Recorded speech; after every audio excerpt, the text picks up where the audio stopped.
ఈరోజు ఎన్నికైన శ్రీ కనుమూరి రఘురామకృష్ణరాజు గారికి మనస్ఫూర్తిగా నా శుభాకాంక్షలు తెలియజేస్తాను. గౌరవ ముఖ్యమంత్రి శ్రీ నారా చంద్రబాబు నాయుడు గారికి, గౌరవ శాసనసభ్యులకు, మంత్రివర్గ సభ్యులకు, ప్రతి ఒక్కరికి నా హృదయపూర్వక నమస్కారాలు. గత 5 సంవత్సరాల కాలంలో కానీ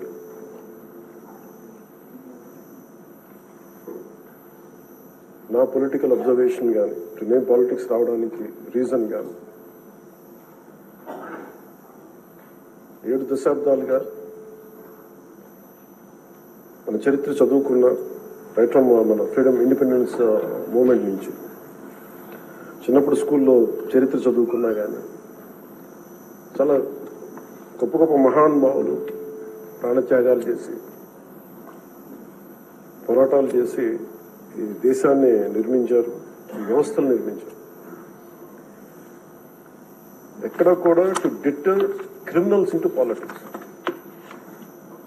దేశం అంతా పనిచేస్తుంది క్రిమినలైజేషన్ ఆఫ్ పాలిటిక్స్ ఉండకూడదని.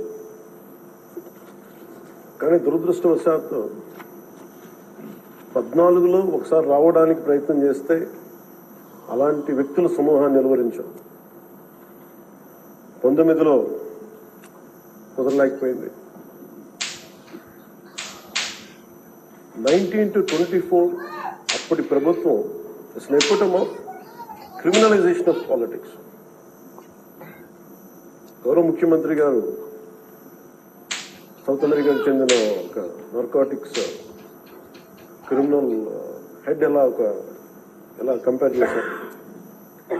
క్రిమినల్ మైండ్ సెట్ తో ఉన్న వ్యక్తులు కనుక రాజ్యాన్ని వెళ్తే వాళ్ళు దేనికి గౌరవం ఇవ్వరు, వ్యవస్థలకు గౌరవం ఇవ్వరు, రాజ్యాంగ విధానాలకు గౌరవం ఇవ్వరు, ఎవరైనా బలి చేయగలరు. తన భేదం లేదు వాళ్ళకి.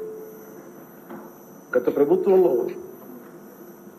రఘురామకృష్ణరాజు గారు ఎంత బాధించారో చూస్తే, దానికి ముందు వరుసగా చూస్తే సుప్రీంకోర్టు జడ్జెస్ ని వదలలేదు, చిన్నపాటి కార్యకర్తల్ని వదలలేదు, ప్రతిపక్షంలో ఎవరిని వదలలేదు. స్వయాన వాళ్ళ పార్టీ తరఫున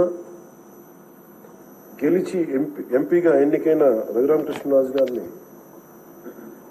విధానాలతో విభేదించి ఆయన ఎంత ఇబ్బందికి గురి చేశారో, శారీరకంగా, మానసికంగా, అన్ని రకాలుగా.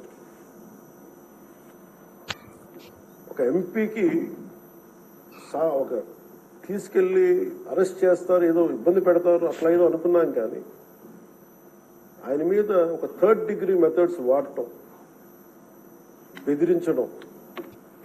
ఆ రోజున గౌరవ ముఖ్యమంత్రి కోసం నేను కూడా స్పందించాను. భయం వేసింది మాకు, ఆయనకి ఏం జరుగుతుందో అని. చాలా ఆవేదన కలిగింది. చాలా బలమైన ఇబ్బందులు ఎదుర్కొన్నారు. నాకు నిజంగా ఆ రోజున అనిపించింది, క్రిమినల్స్ కనుక రాజ్యాలు వెళ్తే ఎలా ఉండదు, ఎలా ఎదుర్కోవాలి. సో ఈ ప్రభుత్వం తాలూకు వ్యతిరేక ఓటుని చీలనివ్వకూడదన్న నా ఆకాంక్ష ఈ రోజున మిమ్మల్ని ఈరోజు డిప్యూటీ స్పీకర్ పదవిలో చూస్తుంటే నిజంగా నేను ఆ రోజు నా ఆవేదన, నా ఆక్రోశం ఈ రోజు మీ రూపంలో డిప్యూటీ స్పీకర్గా మీరు ఉండటం నాకు నిజంగా చాలా చాలా ఆనందంగా. ఇక్కడ మొన్న ఆ రోజు మీరు కూడా ఉన్నారు, మనం సభ ప్రారంభమైనప్పుడు దాదాపు ఇక్కడ సభ్యులందరూ కూడా దాదాపు 80% సభ్యులు, మన అచ్చెన్నాయుడు గారి దగ్గర నుంచి, మీ దగ్గర నుంచి, చంద్రబాబు నాయుడు గారి దగ్గర నుంచి అందరూ కూడా ఏదో ఒక రకంగా క్షోభ అనుభవించిన వాళ్ళు, బాధలు అనుభవించిన వాళ్ళు, సోషల్ మీడియా అబ్యూస్ ని భరించలేని నాటి 100% అందరూ ఏదో ఒక విధంగా సోషల్ మీడియా అబ్యూస్ అయితే జరిగింది. ఇలాంటి పరిస్థితుల్లో మనందరం కలిసికట్టుగా ఉండి ప్రజాస్వామ్యాన్ని కాపాడినందుకు మనస్ఫూర్తిగా ఈ సభకు నేను మనస్ఫూర్తి ధన్యవాదాలు చెప్పుకోండి మీతో. ఇది భవిష్యత్తులో మీరు ఈ పదవిని అలంకరించారు, మీకు ఆవేదన ఉంది, మీ కోపం ఉంది, రచ్చబండ కార్యక్రమం ద్వారా మీరు కూడా మాట్లాడాల్సిన అవసరం లేదు. యాక్చువల్లీ మీరు కూడా అలాంటి మీ దగ్గర మాటకి చాలా బలమైన పదులు ఉంటుంది, మీ మాటకి హాస్యం ఉంటుంది. గుడ్ సెన్స్ ఆఫ్ హ్యూమర్ ఉంటుంది మీ దగ్గర.